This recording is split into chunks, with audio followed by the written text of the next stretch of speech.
Good day, my name is Susan and I am here to explain how to conduct ethical nursing research. So what is ethics? First off, Webster's dictionary defines ethics as the study of standards of conduct and moral judgment. Moral philosophy. The system or code of morals of a particular religion, group, or profession. So it's a code of conduct. The International Code for Nurses has written a guide for nurses worldwide. It states it is a guide that defines ethical conduct for the profession, and a guide for action based on values and needs. It assists nurses in providing ethical caring for their patients, colleagues, and their communities at large. This gives the foundation for conducting nursing research, but there are also laws that govern research. The U.S. Department of Health and Human Services, 45 CFR 46, Human Subjects Research, gives further ethical and legal guidelines for conducting research. The FAQ states there are 3 fundamental ethical principles for all human subjects research: respect for persons, beneficence, and justice. These are the legal foundations for ethical research of any kind, so an ethical study incorporates the 3 principles of beneficence, respect, and justice. What is beneficence? It can most easily be explained this way. First, do no harm. Second, do good if possible. Respect means that subjects have the right to choose to participate. They will not be treated differently, nor penalized if they choose not to participate, or withdraw before the study is finished. They have the right to be fully informed about the study, the right to refuse at any time, and what the researcher's responsibilities and duties are. They also have the right to be informed of any risks or benefits that participation may carry. In short, treating the participants equally, and as you would want to be treated if you were a participant in a study. Finally, justice. Webster's dictionary defines it as honest, righteous, impartial, valid, sound reasoning. This means that participants have the right to be treated fairly. Agreements between researchers and participants must be honored. Study parameters cannot be changed without informed consent by participants. Subjects have the right to be treated with courtesy, and their rights to privacy must be respected. This brings us to ethical dilemmas. What happens when a situation arises where the rights of the participants and the demands of the study conflict? A famous example of an ethical dilemma is the Tuskegee experiment conducted in the first half of the 20th century. This was an experiment where men with syphilis were deliberately withheld penicillin, a known cure, because researchers wanted to document the disease in all its phases as it progressed. One might even say that this study is a case of research misconduct. The researchers' desire to see what happened overrided the need for the men to be cured of the disease. It is exactly because of studies like this one that institutional research boards were created. What is an institutional research board? Pollitt and Beck define it as an institutional group that convenes to review proposed and ongoing studies with respect to ethical considerations. The U.S. Food and Drug Administration FAQ states that an IRB has the authority to approve, require modifications to a study in order to secure approval, or disapprove research. The purpose is to assure that appropriate steps are taken to protect the rights and welfare of human subjects participating in research.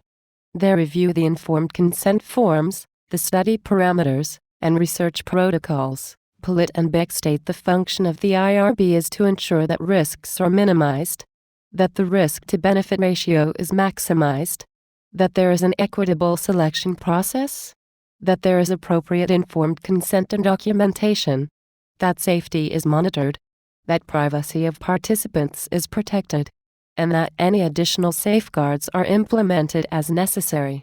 Additional protections are required for vulnerable populations.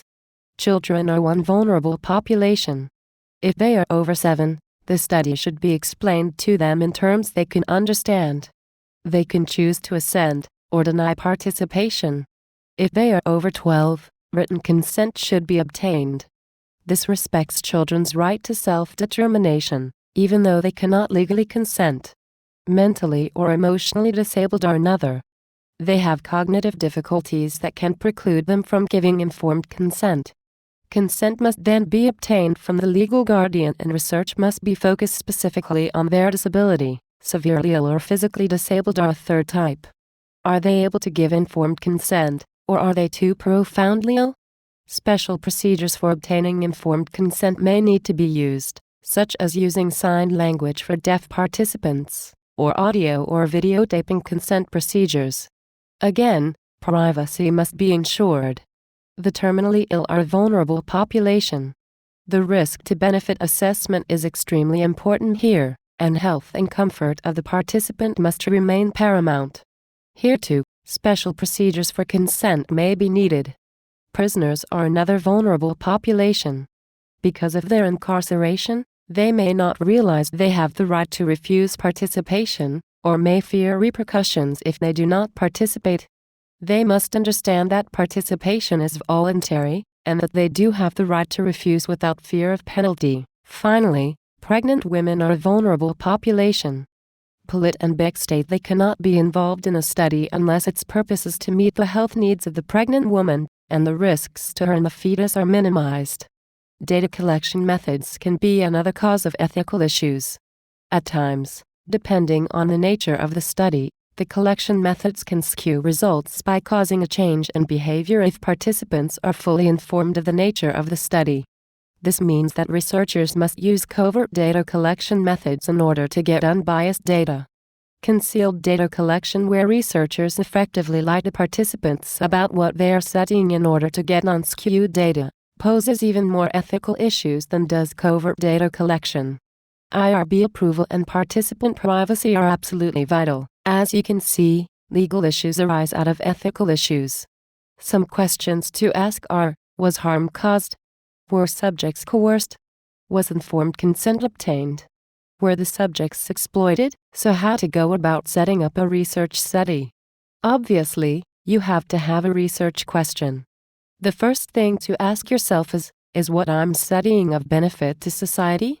Then, you have to ask if the cost-benefit ratio justifies the study. Is the risk to participants greater than any benefit they might accrue? These questions are not just at the setup of the study, they must be ongoing during the entirety of it. The second step is designing and obtaining informed consent. Participants must be fully informed and understand all of the information about the research, the researcher's roles and responsibilities, and their own role and responsibility, as well as any risks or benefits. They must understand they can choose not to participate, and can withdraw consent at any time during the study. Pollitt and Beck note that aspects of informed consent include that participants understand the difference between research versus treatment, that they understand the study goals, that they understand the type of data being collected, and the procedures for data collection. They should understand the nature of the commitment and the time frame, as well as the number of contacts during the study. They should know who is funding the research. They should understand how participants are selected. They should understand the risks of participating, as well as benefits, and potential treatment alternatives. If they are to be compensated, they should understand in advance. They should know if the researchers have signed a confidentiality pledge. They should understand they have the right to withdraw or withhold information. They should know the circumstances under which the study would be terminated. Finally, they should be given the researcher's contact information in case they have questions. Given that most nursing research is qualitative rather than quantitative, participants should understand that consent is an ongoing process, negotiated collaboratively between researcher and participant. Objectivity is always an issue with research. This is where adhering to the laws, codes of ethics, and submission to an IRB can be helpful. Research misconduct is a growing issue. Some potential areas for misconduct involve financial conflicts of interest, fraud, protocol violations, and consent violations. It is extremely important to avoid these for the simple reason that the general public looks on nursing as an honest, ethical profession. If we engage in research misconduct, we are doing more than producing poor evidence, we are hurting our profession and our fellow nurses. If we adhere to the standards of conduct set out by the ANA and the ICN, we can avoid ethical conflicts and misconduct. Finally, as Bill S. Preston, Esquire, said in Bill and Ted's Excellent Adventure, be excellent to each other. Thank you.